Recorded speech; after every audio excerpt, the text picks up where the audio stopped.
Latvijas Lauksaimniecības Universitātes ekonomikas fakultātes piedāvātās izglītības programmas skar divas būtiskas jomas – ekonomiku un uzņēmējdarbību un vadīšanu.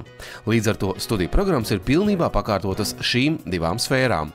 Ir akadēmiskās studiju programmas un profesionālās studiju programmas. Mēs uzskatām, ka bez ekonomikas neviena nozara nevar pastāvēt, jo īstenībā ekonomikas nozara zinātnieki ir apkalpojušās sfēras it kā zinātnieki, jo ja tiek pētītas tur vai nu lauksaimniecība, vai pārtika, vai savukārt kādas tehnoloģijas, tad, protams, šīs tehnoloģijas un šīs visas specifiskās lietas, tās nevar pastāvēt bez ekonomikas. Jo, protams, ražojumu varbūt varēs ieviest dzīvē, bet ja viņš nebūs ekonomiski pamatots un ekonomiski tas nebūs izdevīgs uzņēmējiem, tad, protams, nekas nenotiksies. Līdz ar to mēs to savu nišu saredzam tajā apstāklī, ka mēs strādājam ļoti cieši kopā ar citu nozaru zinātniekiem.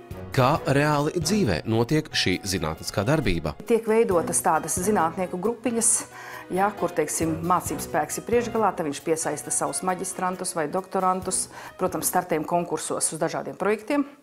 Un ir laba pieredze, un, kā es teicu, arī Eiropas sociālā fondā dažādos tajos cilvēku resursu pētījumu projektos ir iesaistīti mūsu cilvēki tieši ar šiem ekonomiskiem pētījumiem, kas saistīts ar bioenerģijas jautājumiem un izpēti. Protams, daudz startējam pārobežu sadarbības programmās, cik nu ir iespējams. Latvijas Zinātnes padomes dažādos akcentētos, dažādos projektos arī mēs esam vinnējuši un ministriju pētījumos esam piedalījušies.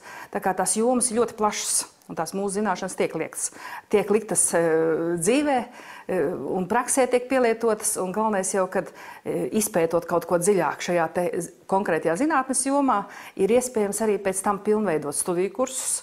Un līdz ar to arī citiem studentiem dot šīs zināšanas, kas ir radušās šo zinātnisko pētījumu rezultātā un tās labā. Es domāju, ka labās tradīcijas mums ir tās, ja neskait šos projektus, un, protams, zinātniekiem šie savi darba rezultāti un pētījuma rezultāti jāpublicē dažādās publikācijās un konferencēs.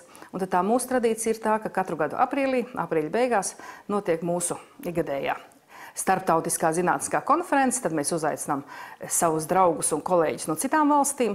Un, piemēram, man šeit uz galda ir šobrīd šis pēdējās konferences rakstu krājums. Šī konference notika 13. reizi. Tajās parasti notiek pieredzes apmaiņas starp mūsu un viesu zinātniekiem. Parasti tiek pārstāvētas vismaz 10 valstis. Tā rodas kontakti un iespēja startēt starptautiskos projektos. Latvijas Lauksaimniecības Universitātes ekonomikas fakultātes zinātnisko konferenču rakstu krājumi jau 3. gadu tiek indeksēti starptautiski ļoti atpazīstamās datubāzēs. Mūsu filmēšanas grupa fakultātē viesojās svarīgā dienā katram pirmkursniekam. Šajā dienā notika iesvētības. Kā teikt, labs sākums pirms nopietna mācība.